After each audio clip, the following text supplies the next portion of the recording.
If you would, I'd like for you to draw a picture of yourself. Would you do that? You draw a picture of Any myself? way you want. Just draw a picture of yourself.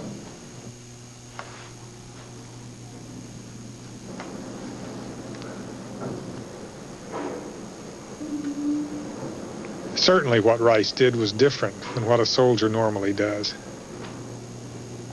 What he did is even different than what happened at My Lai. But what are the differences? The beliefs he used to justify his actions don't sound that different than the rhetoric we hear on the news every day. What was it that allowed this man to go beyond rhetoric to murder?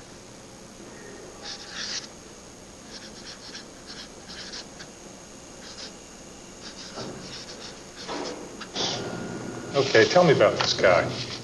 Just tell me what you've drawn. Tell me what you... That's a battlefield.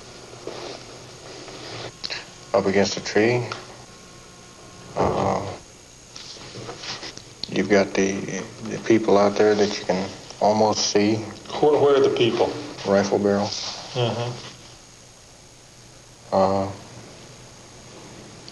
Landmines. And what's happening up here? A sniper. This one is a sniper too? Mm-hmm. And that one is? He's waiting for me in case these guys miss. Mm-hmm. I mean, now tell me about this figure and this. I tried to prepare myself, you know, as well as I can, and hope that it's enough. I've got everything I need right there on my back. Basically, that's everything. Should your life be spared? I think so. Yeah. Why? Because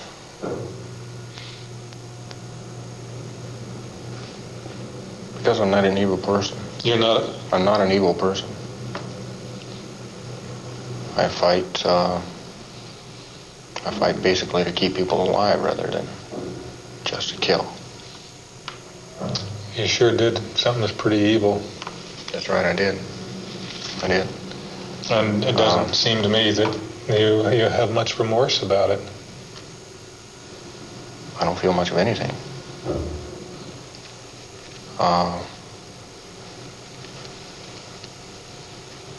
When I can feel something, then I imagine you'll see remorse. That and a whole lot more. I feel very torn in myself. First of all, I feel compassion towards you. Because I know you now a little bit. I know you're human. I've seen you. I haven't just read about you in the paper. You're real to me. And the death of anybody who's real to me, or the threatened death, is something that I can feel. On the other hand, there's a part of me that wants to make you an absolute enemy and get rid of you. And that, you know, why should you be spared? I didn't know the people you killed. I did know his brother. He was one of the finest men from one of the finest families. I don't know how you deal with that. I don't know if I'll be able to deal with it.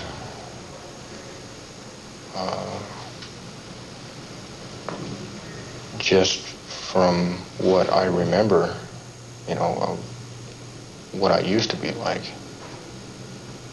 I don't know if I'll be able to deal with it.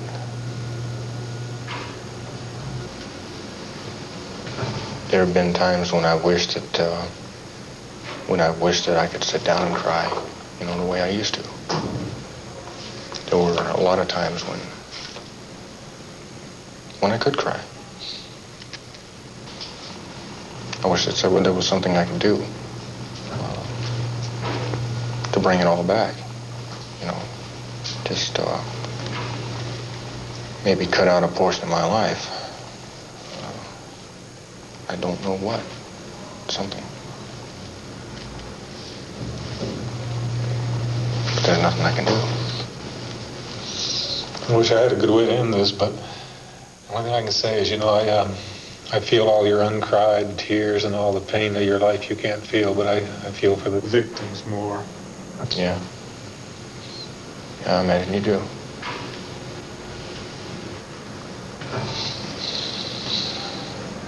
You see, right now, that it would be easy if we hadn't talked, Yes, it would be easy if we hadn't talked. Yeah. Nothing Rice said hit me harder than this. It is easier not to talk, not to think, not to have doubts, not to feel.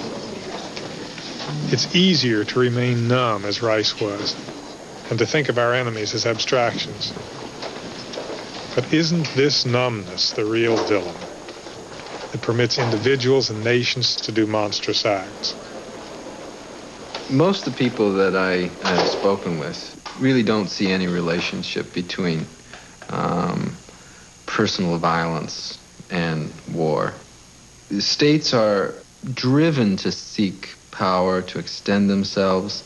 They don't see it as derived from psychological sources. One of the problems with the people that you talk to is they so sanitize everything they do that you wouldn't think anybody was ever getting killed or hurt. And that when 100 million people get killed by accident, they can talk about collateral damage. Well, Confucius says somewhere that if you want to change society, the first thing to do is to start calling things by their real name. I don't think we solve anything without beginning to talk about murder, about that people are really killed in this thing, that we killed so many human beings. Now, it doesn't mean that we aren't ever in a position where we have to kill. We may have to kill, but if we called it killing, and we called it killing people, then we would begin to deal with the problem of warfare, at least honestly. I don't think we know what the right decisions are, do we, Steve? But don't we know a better way to make decisions? Don't we know a more human way to make decisions about questions of war? I think that we are at a kind of unique juncture, that nuclear weapons have created a situation where the system of states using force to resolve conflict is just really no longer viable, and people recognize that it's no longer viable. People say, we can't keep on going on as we have been, but we are. In the cartoons, they have these characters that they're running in one direction and they go off the edge of a cliff. Mm-hmm. And because they don't know they're off the edge of the cliff, they can go off into space for a few steps before they realize where they are, and then they fall. Mm-hmm. Well, we're kind of in that position. We've gone off the edge of the cliff and we're still walking there, pretending that the ground is still firm underneath our feet, and that seems to be keeping us up in the air, but it's not going to be long before we realize we're in a kind of free fall into something new.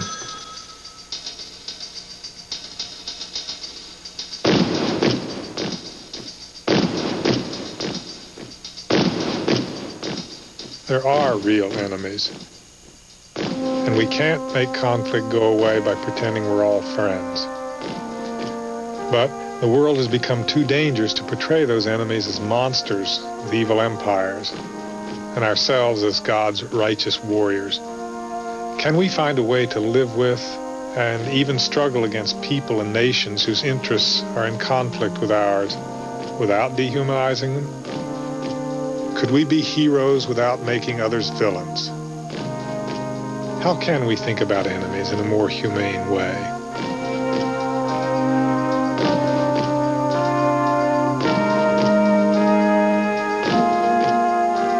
It may not be possible to exist without some people or groups we consider to be enemies, but it is possible to stop short of a need to kill those so-called enemies.